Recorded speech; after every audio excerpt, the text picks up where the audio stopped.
تبارك الذي نزل الفرقان على عبده ليكون للعالمين نذيرا۔ اللہ رب العزت کا ارشاد ہے، ان الدین عند اللہ الاسلام، اللہ تعالیٰ کے نزدیک دین اسلام ہے۔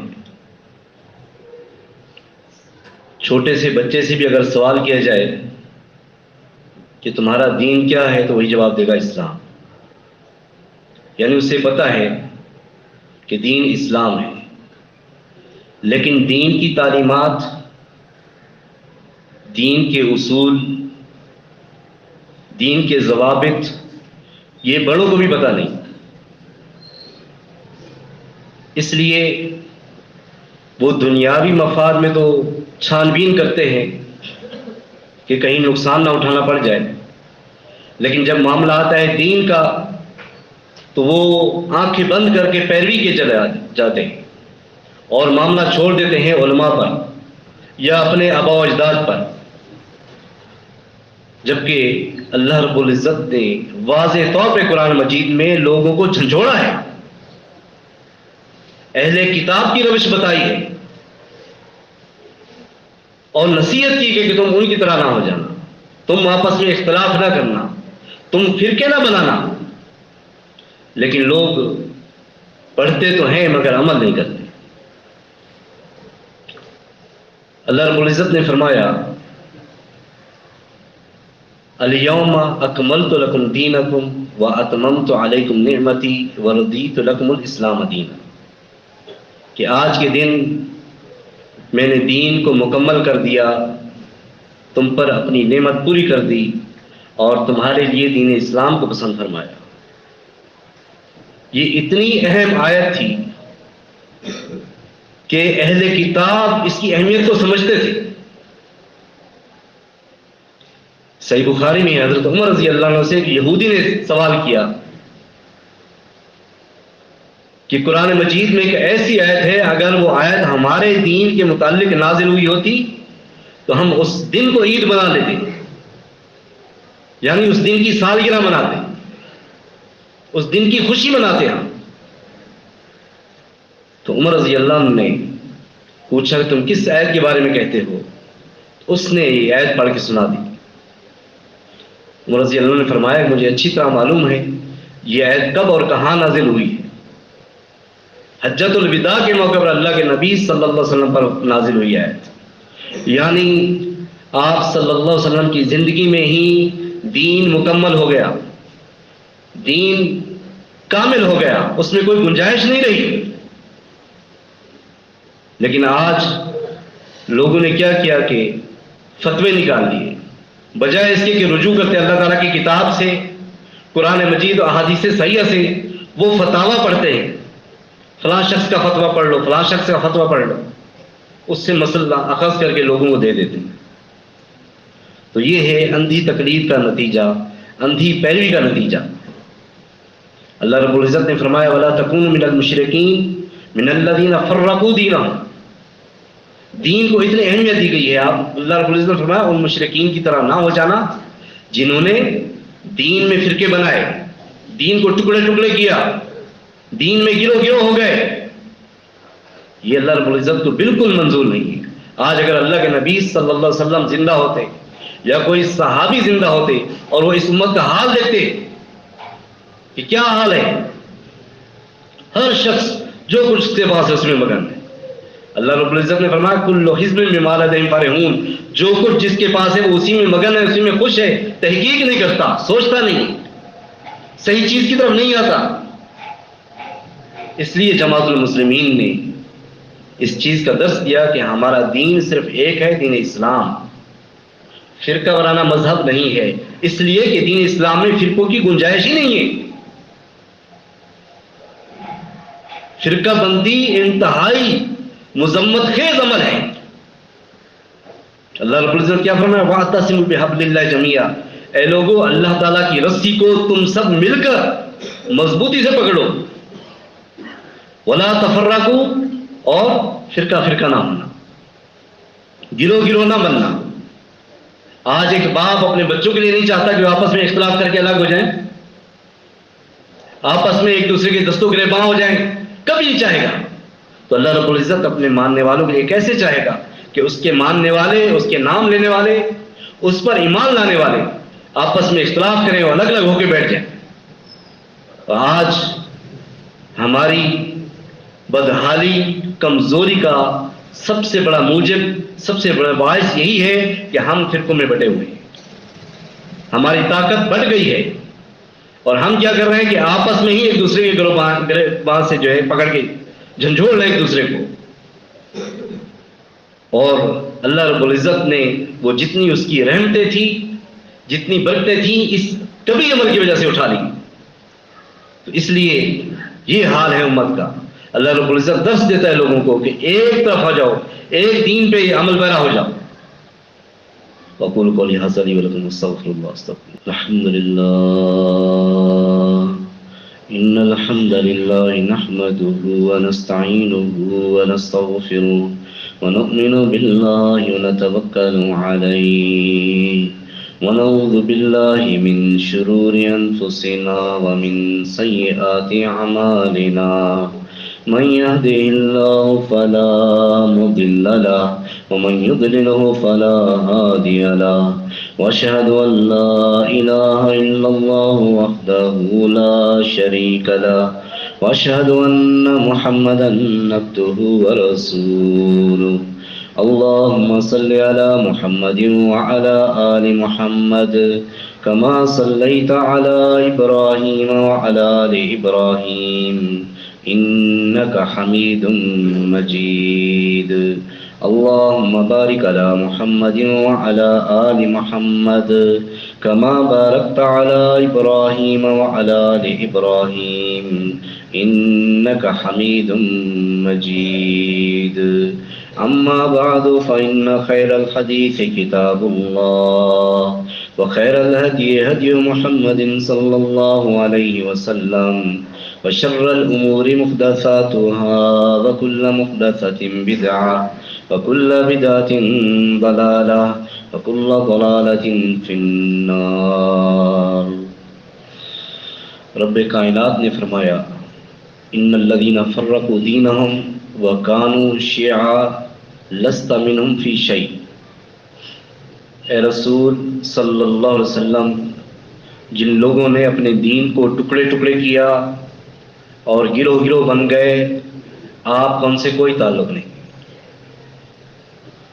پوری امت یہ آیت پڑھتی ہے مگر سوچتی نہیں ہے, عمل کی طرف نہیں آتی. کتنی اچھی بات ہوتی کہ آدمی صرف اور صرف اپنے آپ کو مسلم کہے بس, اس کے بعد اسے کسی تعارف کی ضرورت نہ پڑے کہ میں حنفی ہوں, میں شافعی ہوں, میں مالکی ہوں. آج اگر کسی کو کہا جائے کہ میں مسلم ہوں, اس کی تشفی ہوتی ہی نہیں, تو آگے سوال کرتا ہے کہ مسلم تو سب ہیں, فرقہ کون سا ہے؟ تو دین میں تو فرقوں کی گنجائش ہی نہیں ہے. اللہ رب العزت کا راستہ بالکل سیدھا راستہ ہے. مستدرک حاکم میں صحیح سند سے اللہ کے نبی صلی اللہ علیہ وسلم نے فرمایا ضرب اللہ مثلا صراطا مستقیما. اللہ تعالیٰ صراط مستقیم کی مثال بیان فرماتا ہے. آپ نے فرمایا کہ صراط مستقیم ایسے جیسے سیدھا راستہ بالکل, اور اس راستے کے اس طرف بھی دیوار ہے اور اس طرف بھی دیوار ہے, اور ان دیواروں میں دروازے ہیں جن پر پردے لٹکے ہوئے ہیں. ایک شخص راستے کے اس طرف بلا رہا ہے لوگوں کو, اے لوگوں, تمام لوگ سیدھے اس طرف آ جاؤ, اسی راستے پہ چلتے ہوئے آ جاؤ. اور جب بھی کوئی ان پردوں کی طرف جاتا ہے, دیوار کے قریب جاتا ہے, تو اوپر سے ایک اور منادی ندا دیتا ہے کہ تمہاری خرابی ہو, اس کے قریب مت جانا, ہلاک ہو جاؤ گے. فرمایا اللہ کے نبی صلی اللہ علیہ وسلم نے کہ یہ جو سیدھا راستہ ہے یہ اللہ تعالیٰ کا دین ہے, اور جو منادی اس سرے پہ کھڑا ہوا ہے جو لوگوں کو بلا رہا ہے وہ اللہ کی کتاب ہے، اور جو منادی اوپر سے ندا دے رہا ہے کہ جو پردے ہیں وہ اللہ تعالیٰ کی حدیں ہیں اور جو دروازے ہیں وہ اللہ تعالیٰ کی حرام کردہ چیزیں ہیں، تو وہ اللہ تعالیٰ کا منادی ہے جو ہر مسلم کے دل پر ندا دیتا ہے۔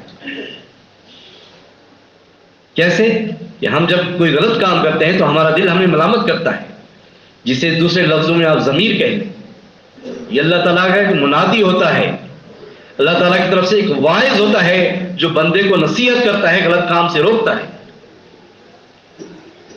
تو اس طرح مثالیں دے کے اللہ کے نبی صلی اللہ علیہ وسلم نے سمجھایا کہ صراط مستقیم کیا ہے، اللہ تعالیٰ کا دین کیسا ہے۔ مسند احمد اور مسند حاکم میں صحیح سند سے اللہ کے نبی صلی اللہ علیہ وسلم نے ایک خط مستقیم کھینچا، سیدھا تیر کھینچا، اور اس کے اس طرف بھی تیر کھینچ دیے۔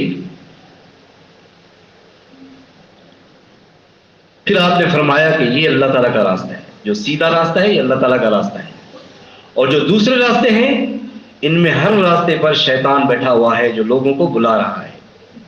پھر آپ نے آیت پڑھی وَإِنَّ هَذَا صِرَاطِي مُسْتَقِيمًا فَاتَّبِعُوهُ وَلَا تَتَّبِعُوا السُّبُلَ فَتَفَرَّقَ بِكُمْ عَنْ سَبِيلِهِ۔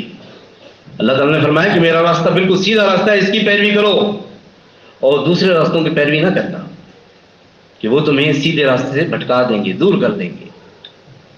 تو اللہ تعالیٰ کا جو دین ہے وہ خیر ہے۔ اللہ رب العزت نے فرمایا مَن يُرِدِ اللَّهُ أَن يَهْدِيَهُ يَشْرَحْ صَدْرَهُ لِلْإِسْلَامِ، اللہ تعالیٰ جس کے لیے چاہتا ہے کہ اسے ہدایت دے، اسے سیدھا راستہ دکھائے، اس کا سینہ اسلام کے لیے کھول دیتا ہے، اس کو دین کی سمجھ عطا کر دیتا ہے، اس کا دل گواہی دیتا ہے کہ سچا دین ہے، وہ اس کی پیروی کرتا ہے۔ بہت سی مثالیں ہیں کہ جب دل میں ایمان بیٹھ جاتا ہے تو آدمی پھر کفر کی طرف لوٹ کر دیکھتا بھی نہیں، اور اسے اتنا برا لگتا ہے جیسے گویا اسے آگ میں ڈالا جانا۔ صحیح بخاری میں حضرت ثمامہ بن اسال رضی اللہ عنہ اہل یمامہ کے سردار ہیں، بنو حنیفہ کے قبیلے کے۔ جب وہ اسلام سے باہر تھے تو انہوں نے بہت سے مسلمین کو قتل کرایا، کیونکہ سردار تھے، ان کے ہاتھ میں طاقت تھی۔ ایک بار وہ عمرہ کرنے جا رہے تھے اور مسلمین نے انہیں گرفتار کر لیا اور لا کر اللہ کے نبی صلی اللہ علیہ وسلم کی خدمت پیش کیا، ان کو مسجد کے ستون سے باندھ دیا گیا۔ اللہ کے نبی صلی اللہ علیہ وسلم نے پوچھا ثمامہ تمہارا کیا حال ہے؟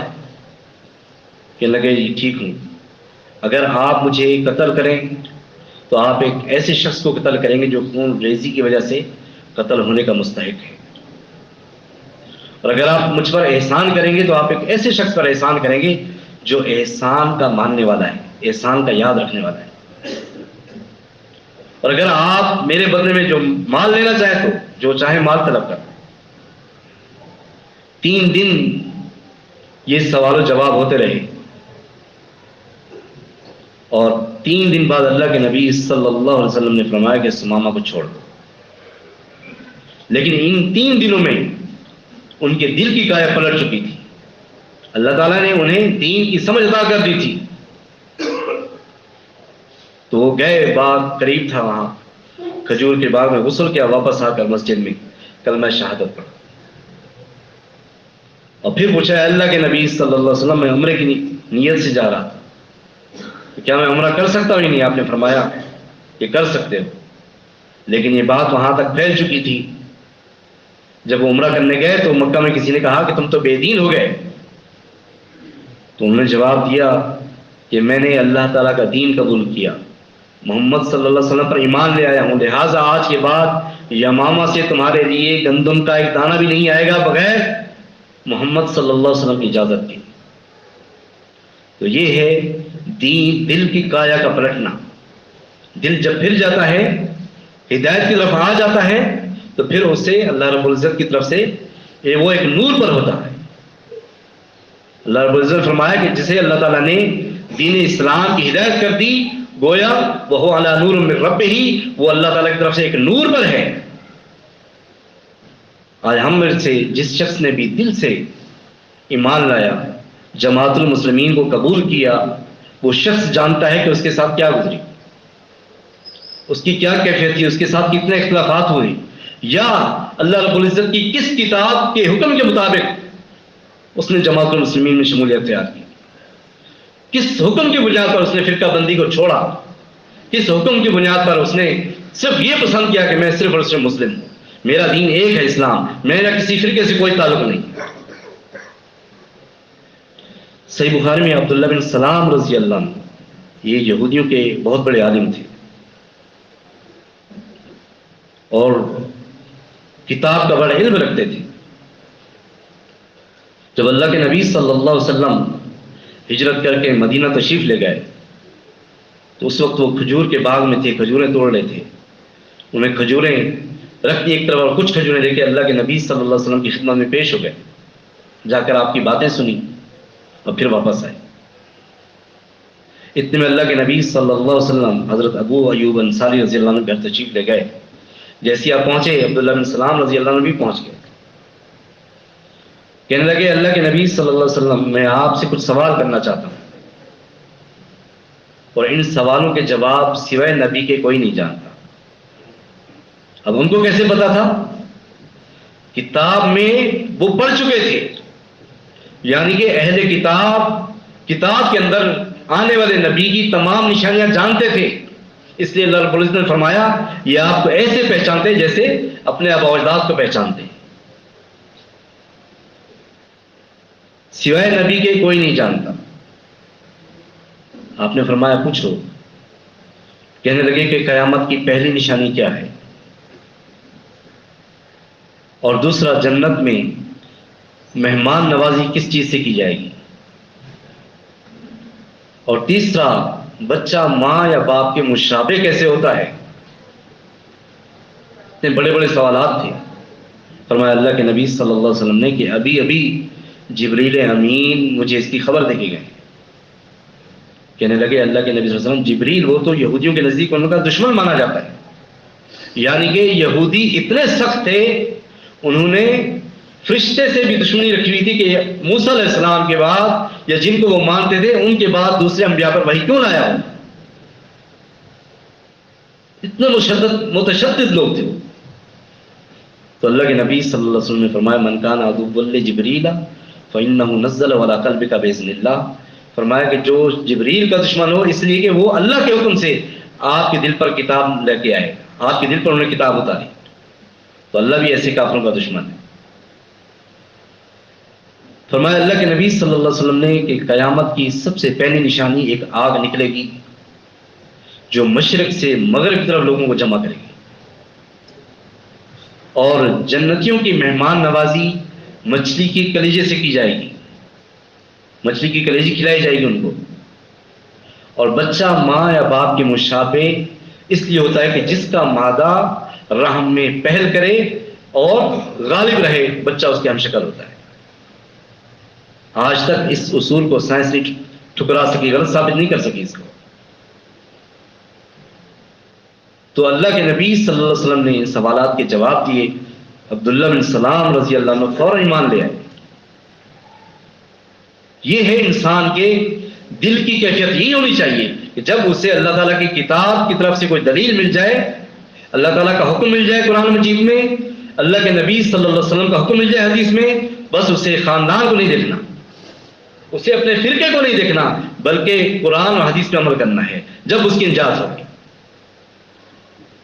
تو فوراً ایمان لے اور کہنے لگا کہ اللہ کے نبی صلی اللہ علیہ وسلم میں یہودیوں کو جانتا ہوں،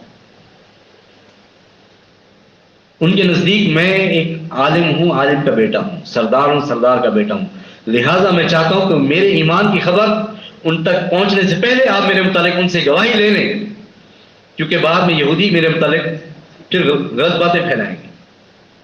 تو اللہ کے نبی صلی اللہ علیہ وسلم نے یہودیوں کو بلوایا اور آپ نے ان سے پوچھا کہ عبداللہ بن سلام تم میں کیسے ہیں؟ نے کہا وہ عالم ہیں، عالم کے بیٹے ہیں، بہتر ہیں، بہتر کے بیٹے ہیں، سردار ہیں، سردار کے بیٹے ہیں۔ آپ نے فرمایا اگر وہ ایمان لے آئے پھر کیا کہتے ہو؟ کہنے لگے اللہ ان کو محفوظ رکھے. تو اللہ کے نبی صلی اللہ علیہ وسلم نے فرمایا ابن سلام آ جاؤ. وہ پیچھے چھپے ہوئے تھے کمرے میں، نکل کے آ گئے اور انہوں نے اس بات کی گواہی دی کہ میں اللہ اکیلے پر ایمان لاتا ہوں، محمد صلی اللہ علیہ وسلم کے رسول ہونے کی گواہی دیتا ہوں. تو پھر وہ برا بھلا کہتے ہوئے نکل گئے کہ یہ تو جاہل ہیں، جاہل، نعوذ باللہ، اس طرح کی باتیں کرتے ہوئے.